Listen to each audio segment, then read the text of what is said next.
Assalamualaikum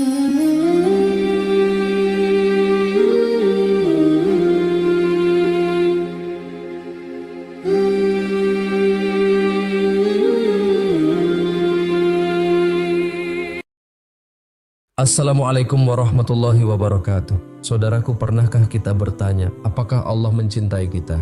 Dalam sebuah hadits Rasulullah Shallallahu Alaihi Wasallam bersabda, jika Allah mencintai seorang hamba, maka Dia akan memerintahkan Jibril untuk mencintainya. Lalu Jibril menyeru kepada seluruh penduduk langit agar mencintai hamba tersebut, hingga cinta itu pun tersebar sampai ke bumi.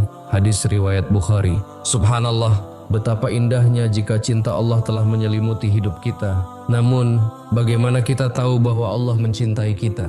Inilah 3 tanda bahwa Allah sayang kepada seorang hamba. 1. Allah memberi cobaan di dunia. Musibah, kesulitan, bahkan air mata yang jatuh bisa jadi bukan murkanya, tapi justru tanda cinta. Rasulullah bersabda, jika Allah menginginkan kebaikan bagi seorang hamba, Dia akan mempercepat balasan kesalahannya di dunia. Dan jika Allah menghendaki keburukan, maka balasan ditunda hingga hari kiamat. Hadis riwayat Tabrani. Bayangkan, cobaan itu mungkin adalah cara Allah menyucikan dosa-dosa kita, agar kita kembali, agar kita sadar, agar kita bertaubat sebelum terlambat. Kedua, Allah membuka hati dan mengokohkan iman. Jika hari ini engkau merasa lebih tenang dalam iman, lebih sadar akan kehidupan dan lebih peka terhadap dosa, bisa jadi itu tanda bahwa Allah telah membuka pintu hatimu. Rasulullah bersabda, apabila Allah menghendaki kebaikan bagi seseorang, Dia bukakan hatinya dan memenuhi dengan keyakinan serta kejujuran. Lidahnya berkata benar, matanya melihat yang baik-baik, dan hatinya bersih. Hadis riwayat Abu Ashim. Cinta Allah menjadikan hati waspada, akhlak lurus, dan hidup terasa bermakna. Tanpa perlu dilihat manusia, cukup Allah yang tahu. Ketiga, Allah memberi pemahaman dalam agama. Rasulullah Shallallahu Alaihi Wasallam bersabda, barang siapa yang Allah kehendaki kebaikan padanya, maka Allah akan memberikan pemahaman dalam agama. Hadis riwayat Bukhari. Jika engkau diberi kemudahan untuk belajar agama, jika hatimu tergugah oleh Al-Quran, jika kau mulai peduli pada halal dan haram, itu bukan kebetulan. Itu pertanda bahwa Allah sedang menuntunmu ke jalannya. Sebagaimana firman-Nya, pada hari ini, Aku telah sempurnakan agama kalian. Aku cukupkan nikmatku atas kalian, dan aku ridai Islam sebagai agama kalian. Quran Surat Al-Ma'idah ayat 3. Saudaraku, mari kita bermuhasabah. Apakah 3 tanda ini ada dalam diri kita? Jika iya, bersyukurlah Allah sedang menyayangi kita. Namun, jika tidak ada satupun tanda itu, maka berhati-hatilah. Mungkin Allah sedang murka. Maka jangan tunda taubat, jangan abaikan doa. Kembalilah sebelum terlambat. Semoga Allah Subhanahu wa Ta'ala menjadikan kita termasuk golongan hamba-hamba yang Dia cintai, yang senantiasa dijaga, diberi petunjuk, dan dikuatkan hingga akhir hayat. Amin Allahumma amin. Wassalamualaikum warahmatullahi wabarakatuh.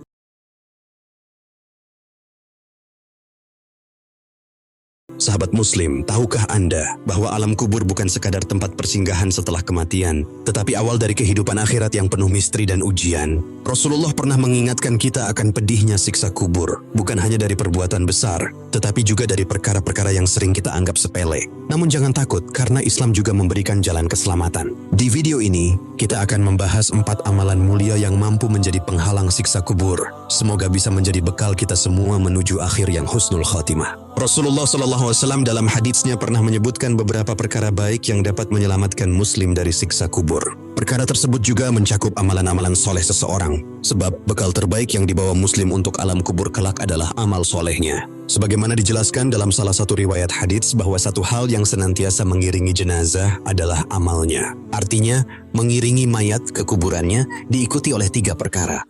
Maka pulang kembali 2 perkara dan tetap tinggal bersamanya 1 perkara.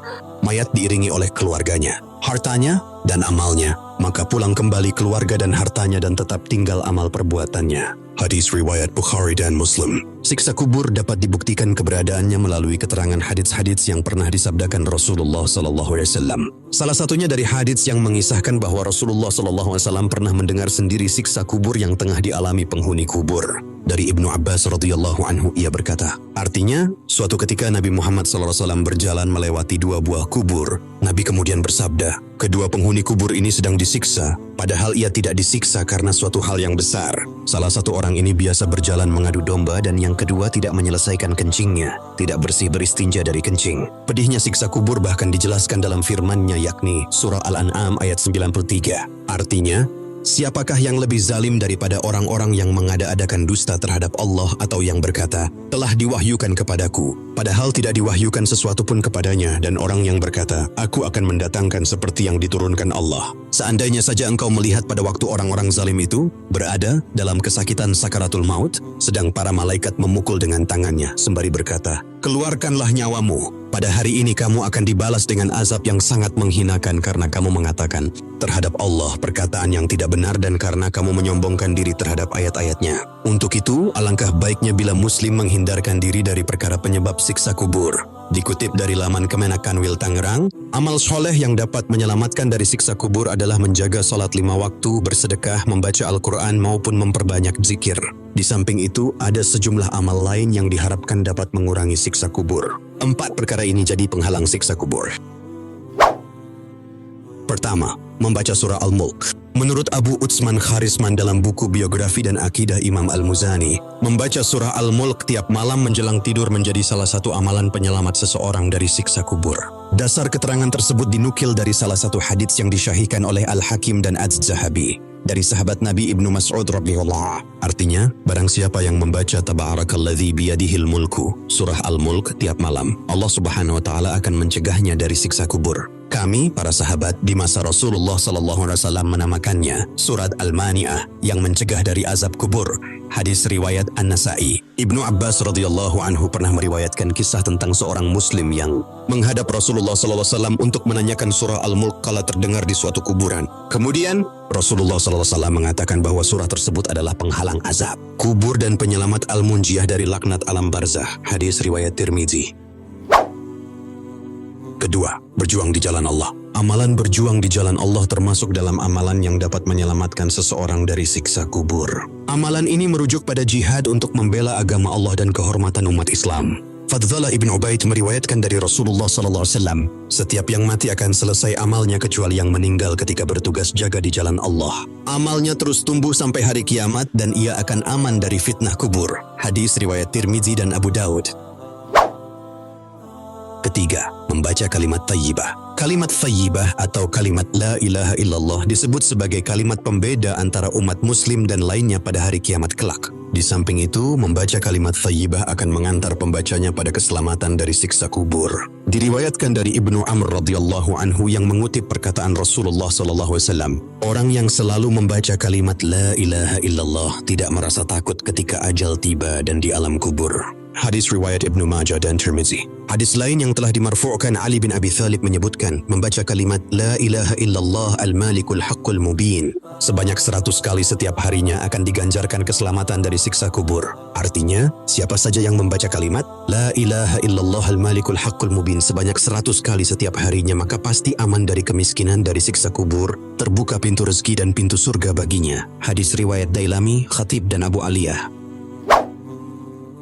Keempat, wafat pada hari Jumat. Wafat pada hari Jumat termasuk dalam salah satu perkara yang dapat menjadi penghalang seseorang dari siksa kubur. Dari Abdullah bin Amr radhiyallahu anhu yang mengutip sabda Rasulullah SAW, artinya, tidak ada seorang muslim pun, laki-laki atau perempuan, anak kecil maupun dewasa, meninggal dunia pada hari Jumat atau pada malam Jumat, melainkan Allah akan melindunginya dari fitnah kubur. Hadis riwayat Ahmad. Meski demikian, pengasuh Lembaga Pengembangan Dakwah Al-Bahjah Cirebon Buya Yahya mengingatkan, kebenarannya hanya dapat dipastikan oleh Allah Subhanahu wa taala. Pasalnya, masih ada beberapa dosa besar yang tidak dapat diampuni olehnya. Apakah orang yang meninggal pada hari Jumat akan pasti diampuni dosanya? Belum tentu, karena mungkin masih ada dosa yang tidak diampuni oleh Allah Subhanahu wa taala kata Buya Yahya dikutip dari arsipdetik.com. Sebab itu Buya Yahya berpendapat, hal ini sebaiknya disikapi dengan berprasangka baik, husnudzan pada orang yang wafat di hari Jumat. Bukan sebaliknya, mendorong seseorang enggan berusaha dan hanya berharap dapat meninggal pada hari Jumat. Sahabat beriman, alam kubur adalah gerbang pertama menuju kehidupan akhirat. Di sana, tak ada yang menemani kecuali amal kita sendiri. Semoga dengan memahami dan mengamalkan 4 perkara ini, membaca Al-Mulk, berjihad di jalan Allah, membasahi lisan dengan kalimat tauhid, dan terus menjaga diri dalam kebaikan, kita dijauhkan dari azab kubur yang pedih. Mari jadikan hidup ini sebagai ladang amal sebelum datang waktu yang tak bisa ditunda lagi. Jangan lupa untuk terus memperbaiki diri dan memohon ampunannya. Sampaikan ilmu ini kepada yang lain, karena mungkin melalui satu kebaikan kecil, Allah limpahkan keselamatan yang besar bagi kita di alam kubur dan akhirat nanti. Wassalamualaikum warahmatullahi wabarakatuh.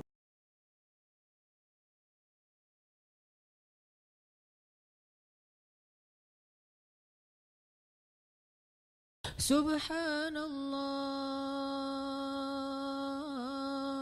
walhamdulillah wa la ilaha illallah wallahu akbar. Subhanallah